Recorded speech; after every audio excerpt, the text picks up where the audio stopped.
Hello students, I hope आप सभी बढ़िया होंगे। क्या आप भी एकेटीयू के लिए अपनी काउंसलिंग कर रहे हैं? इस वीडियो में मैं आपके साथ डिस्कस करने वाला हूं डॉक्यूमेंट वेरिफिकेशन किस तरह से कैंडिडेट का हो गया है, जिनका भी फंसा हुआ है उन्हें क्या करना चाहिए और डॉक्यूमेंट वेरिफिकेशन क्यों इंपॉर्टेंट है ऑनलाइन माध्यम वाली और ऑफलाइन माध्यम में भी आपको क्या चीज करना है, किन चीजों का आपको ख्याल रखना है। क्योंकि डॉक्यूमेंट वेरिफिकेशन जिसका नहीं होगा उसको ना तो कॉलेज मिलने वाला है, ना तो सीट मिलने वाली है और इस वर्ष वो पूरी की पूरी काउंसलिंग से बाहर होने वाला है। सबसे पहले तो आप चैनल को सब्सक्राइब करके जुड़िए, क्योंकि ये है एकेटीयू काउंसलिंग का नंबर 1 चैनल, जहां पर इस टाइम पर आप इस वीडियो को मेरे द्वारा देख रहे हैं। तो आप सभी को अब समझना होगा कि आपको कैसे क्या चीज करना है, कैसे डॉक्यूमेंट वेरिफिकेशन में आपको चीजों को समझना है। स्टूडेंट्स, यहां मैं चॉइस फिलिंग की भी बात करूंगा कि डॉक्यूमेंट वेरिफिकेशन क्यों इंपॉर्टेंट है, चॉइस फिलिंग किन की खुलेगी किन की नहीं खुलेगी, इस पर मैं पूरा डिस्कस करने वाला। चैनल को सब्सक्राइब, वीडियो को लाइक करें, मुझे फॉलो करें इंस्टाग्राम पर, लिंक आपको डिस्क्रिप्शन में मिल जाएगा। चलिए मैं आपके साथ यहां पर डिस्कस करता हूं आपकी डॉक्यूमेंट वेरिफिकेशन का पॉइंट। अब यहां स्टूडेंट्स को समझना होगा एकेटीयू के लिए जो भी कैंडिडेट बीटेक की काउंसलिंग कर रहे हैं,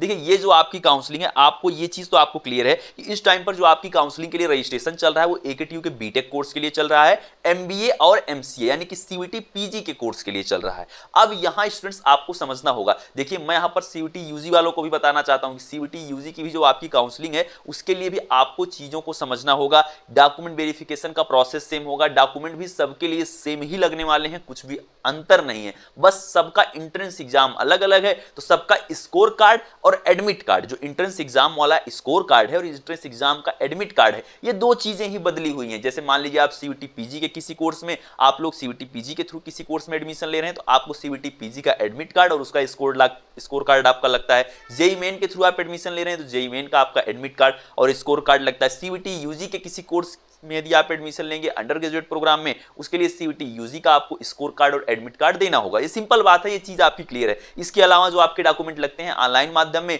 वो आपकी आईडी लगती है, आपकी मार्कशीट लगती है 10th एंड 12th की। यदि आप पोस्ट ग्रेजुएट प्रोग्राम में एडमिशन ले रहे हैं तो आपकी जो अंडर ग्रेजुएट की मार्कशीट है वह भी आपसे मांगी जाती है। उसके साथ आपके सारे सर्टिफिकेट, डोमिसाइल, इनकम या फिर आपके जो भी रिजर्वेशन सर्टिफिकेट यानी कि आपका कास्ट सर्टिफिकेट, ईडब्ल्यूएस पीडब्ल्यूबीडी में आते हैं उसका सर्टिफिकेट लगता है, आपकी फोटोग्राफ स्कैन्ड फॉर्म में लगती है। बस इतनी ही चीजें आपसे मांगी जाती हैं जिससे आपका काउंसलिंग ऑनलाइन माध्यम में संपन्न हो जाता है, आपका रजिस्ट्रेशन हो जाता है काउंसलिंग के लिए। ये तो ऑनलाइन माध्यम का स्टूडेंट्स डॉक्यूमेंट है। मैं आपको डॉक्यूमेंट वेरिफिकेशन समझाने आया हूं कि ऑनलाइन माध्यम में डॉक्यूमेंट वेरिफिकेशन मैं आपको बताना चाहता हूं कि सभी कैंडिडेट का, अभी तक जिन्होंने भी हमारे चैनल से काउंसलिंग करवाया है, रजिस्ट्रेशन फॉर्म फिल कराया है, सभी का डॉक्यूमेंट वेरिफिकेशन हो चुका है, सभी का डॉक्यूमेंट वेरिफिकेशन हो चुका है। अब आप सभी की काउंसलिंग के लिए चॉइस फिल खुलने वाली है। जब आपकी चॉइस फिलिंग स्टूडेंट्स खुल जाएगी, इस महीने नहीं खुलेगी, मैं आपको बताना चाहता हूं कि आपकी चॉइस फिलिंग जुलाई महीने में होगी। आप यदि हमसे सब्सक्रिप्शन लिए हैं तो आपकी चॉइस फिलिंग मैं स्वयं करने वाला हूं, आपको उसके लिए परेशान नहीं होना है। आपसे भी सजेशन ली जाएगी, आप अपने कॉलेजेस को बताएं कि कैसे आपकी चॉइस फिल करना है, आप खुद भी बताएंगे।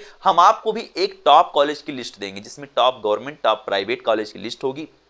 आपको कॉल के माध्यम से बताया जाएगा, मैसेज के थ्रू आपको सेंड की जाएगी लिस्ट कि हाँ ये चॉइस फिल है, हम चॉइस फिल कर देंगे। लॉक तब करेंगे जब आप बोलेंगे, ठीक है। ये प्रोसेस होता है जो हमारे द्वारा काउंसलिंग किया जाता है कि आपको कॉल का सपोर्ट, मैसेज का सपोर्ट दिया जाता है। लॉगिन आईडी पासवर्ड के थ्रू आपको चीज़ों को दिखाया और समझाया जाएगा, इसके लिए आपको परेशान नहीं होना है। स्टूडेंट, यहाँ समझने वाली बात अब आती है कि डॉक्यूमेंट वेरिफिकेशन अभी तक जिनका भी मैंने किया है, जिनकी भी चॉइस फिलिंग मेरे द्वारा की गई है, उन सभी का डॉक्यूमेंट वेरिफिकेशन हो चुका है। अब जिनका डॉक्यूमेंट वेरिफिकेशन नहीं हुआ है या फिर कोई भी डिस्पेरेंसी है, यदि डिस्पेरेंसी आ रही डॉक्यूमेंट में तो फिर से रिमूव करके उस डॉक्यूमेंट को आप फिर से अपलोड करेंगे। इसी समय अवधि में, जो दी गई अवधि है, इसी में चॉइस फिल होने से पहले सबका डॉक्यूमेंट वेरिफिकेशन लेटर डाउनलोड हो जाना चाहिए। आपको लॉगिन करके अपने डॉक्यूमेंट वेरिफिकेशन लेटर को डाउनलोड कर लेना है। यदि आप अभी तक नहीं डाउनलोड किए हैं, जो हमसे करवाए हैं काउंसलिंग, उनके लिए तो मैंने डॉक्यूमेंट वेरिफिकेशन डाउनलोड करके उनके पास भेज भी दिया है। भैया लीजिए, ये है आपका document verification letter, document verification हमने आपको करवा दिया है। अब आपकी होगी चॉइस फिल। जो हमसे नहीं करवाए हैं वो भी इस चीज को ध्यान ले लें,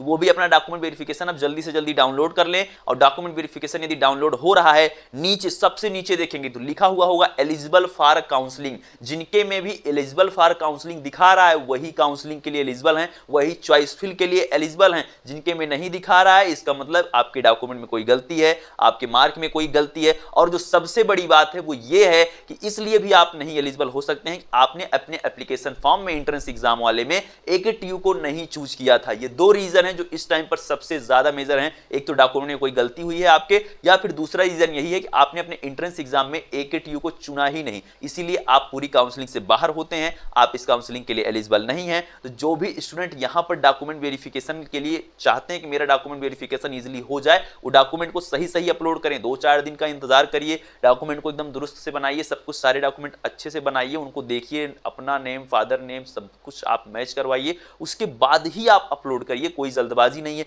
समय आपके पास बहुत है, अभी कम से कम आपके पास 20 दिन का वक्त बचा हुआ है आपके रजिस्ट्रेशन के लिए। तो आप लोग अपने डॉक्यूमेंट को सही सही ही अपलोड करें, तभी आप अपनी काउंसलिंग को करें। चॉइस फिलिंग आप सभी के लिए स्टूडेंट्स, जो आपकी बीटेक कोर्स की चॉइस फिलिंग है वो आपको मैं एक बार फिर से रिमाइंड कर देता हूं। बीटेक कोर्स के लिए 17 जुलाई से 21 जुलाई के बीच आपकी चॉइस फिलिंग की जाएगी। मैं आपके कॉलेजेस को फिल करने वाला हूं, तो जुड़ जाइए इस चैनल को सब्सक्राइब करके सभी लेटेस्ट अपडेट के लिए। तो डॉक्यूमेंट वेरिफिकेशन की बात तो इतनी हो गई, और इसके बाद जो डॉक्यूमेंट वेरिफिकेशन कॉलेज में होगा सीट मिलने के बाद, उसमें क्या लगेगा, उसमें मेडिकल सर्टिफिकेट बनवा लेना, गैप सर्टिफिकेट अपना बनवा लेना। ये दो चीज आपको ध्यान देना है कि मेडिकल सर्टिफिकेट, गैप सर्टिफिकेट, जितने डॉक्यूमेंट अपलोड किए हो सभी की 2-2 फोटोकॉपी और ओरिजिनल सभी की आपको लेके जाना है, इसका आप ध्यान देंगे। सीट अलॉटमेंट लेटर अभी तो आपको मिला नहीं है, लेकिन जब काउंसलिंग हो जाएगी तो आपके पास एक सीट अलॉटमेंट लेटर होगा, उस लेटर को भी आप डाउनलोड करेंगे। मैं आपको सब कुछ आगे चल के बताऊंगा कि आपको कब जाना है अपने कॉलेज में, कब आपको क्या करना है। उसके लिए चैनल को बस सब्सक्राइब करके जुड़ना है, मुझे फॉलो कर लेना है इंस्टाग्राम पर, साथ में डिस्क्रिप्शन में दिए गए टेलीग्राम ग्रुप को जरूर ज्वाइन करें। सभी लेटेस्ट नोटिस के लिए, जो भी लिखित नोटिस चाहिए उसके लिए डिस्क्रिप्शन में दिया गया टेलीग्राम ग्रुप आप ज्वाइन करके रखिए। मिलते हैं नेक्स्ट वीडियो में कुछ नई इंफॉर्मेशन के साथ। Thank you, love you all, नमस्कार।